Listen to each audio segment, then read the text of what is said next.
For several years, I worked in an office building located in the heart of town. It was an online news and journalism company, and my role was as one of the web developers. My main responsibility was to ensure that all the articles were published smoothly on the website and that the site remained operational 24/7. We usually had an overnight worker, but he recently quit, so the company asked me to cover the shift until they could find a replacement. At first, I didn't mind how bad could it be, but I quickly realized it was miserable. I was the only one in the building overnight, with no one to talk to and hardly anything to do. I just had to sit there alone in a massive, empty office. On this particular night, I was fortunate enough to have a small project to work on, just adding a page to the website, which kept my mind occupied for about an hour. But once I finished, I was back to just sitting and waiting. Eventually, I got up to make a cup of coffee and decided to take a walk around the building. I had never explored the other floors or rooms before, so my boredom was mixed with curiosity. I stepped into the stairwell and walked up to the top floor, where all the lights were off except for one in the hallway. I casually peeked into a few rooms, but there wasn't anything interesting, so I started heading back to the stairwell. That's when I heard a sound from below. It was the unmistakable creak of a door opening. I knew I was the only person in the building, so a chill ran down my spine. I tried to calm myself, thinking it might just be a pipe or some other noise from the building. I walked back down to the third floor and started down the hallway toward my office when something caught my eye. A door to one of the other rooms was open. I could have sworn all the doors were closed earlier. I wasn't sure if my mind was playing tricks on me, but something told me that door had definitely been closed before. I walked over to the room and looked inside. It was a large office, similar to mine, with rows of cubicles. All the lights were off, so only a thin sliver of light from the hallway illuminated the space. "Hello? Is someone in there?" I called out, but my voice echoed back from the empty room with no response. Another chill ran through me, and I quickly shut the door, then returned to my office and sat at my desk. I chugged my coffee, trying to steady my nerves, and checked the time. It was a little after 2 a.m., so I only had a few more hours to get through. I started scrolling through my emails, wasting another 10 minutes, when I heard it again. That same sound, this time noticeably coming from somewhere on my floor. My heart raced as I stood up and hurried to the door leading into the hallway. I opened it and looked out across the hallway. That same door was open again. My stomach tightened and my body went numb. Something was seriously wrong. I decided it was time to leave, not willing to take any more risks. I stepped into the hallway and started towards the stairs when I heard a footstep behind me.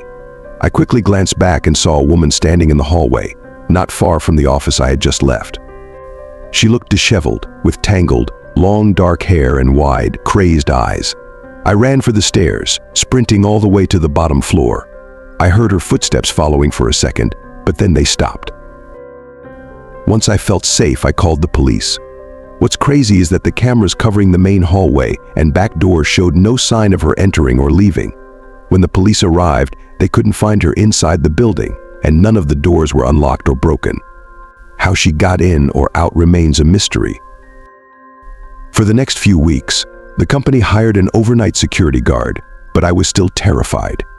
Every night I was constantly looking over my shoulder, thinking that woman could have snuck back in. With no other information on her, there was no telling what she was trying to do. This incident happened a few years ago. At the time, I was bouncing between jobs, struggling to find something that paid well enough to make a living. I ended up working as a security guard for a large warehouse. When they hired me, it was clear they had never had a security guard before. They basically just told me to walk the perimeter and make sure no one broke in or stole anything. A few days after I started, one of the employees mentioned there had been a couple of break-ins recently, which was the whole reason for hiring me. I probably should have been more concerned, but I figured that just having someone there overnight would deter any trouble. The first 2 months were uneventful. Nothing happened at all. I never saw anyone near the building on the cameras or had any encounters. Considering the pay and the lack of work, it was the easiest money I'd ever made. Then, one typical night, I came in at 11 p.m. and made sure all the employees and staff had left before locking up. I went to the security office, double-checked the cameras, and saw no alerts except for a flag on one of the doors, indicating it wasn't shut or locked properly. This was odd since I had just secured all the doors. I got up and walked through the warehouse to the door in question. It was still closed, and the bolt seemed to be in place, but after a couple of tries, the door swung open. I was really confused. I checked outside, but the area around the warehouse was empty fields, and there was no one in sight. I examined the door more closely and noticed something strange. A small piece of wood was stuck inside the bolt hole, preventing it from locking properly. It was clear someone had placed it there deliberately, and it had to have been done recently since I didn't see any alerts the night before. I removed the wood and made sure the door was securely locked this time, then headed back to the security office to check the cameras. As I walked back, an uneasy feeling crept over me. I thought about the break-ins I'd been warned about. The warehouse was quiet and dark, with only the dim energy-saving lights on, which didn't help my nerves. Just as I rounded the corner near the office, I saw something move by one of the storage racks. I could barely make it out, but it looked like someone's head peeking around one of the boxes. I quickly continued walking, pretending I hadn't seen anything, and made it into the office, locking the door behind me. I immediately called the police, my voice shaky with fear. After hanging up, I checked the cameras again. When I reached the feed from the hallway I was in, I nearly jumped out of my seat. There was a man standing right outside the door, holding what looked like a weapon. It could have been a large knife, or even a small gun.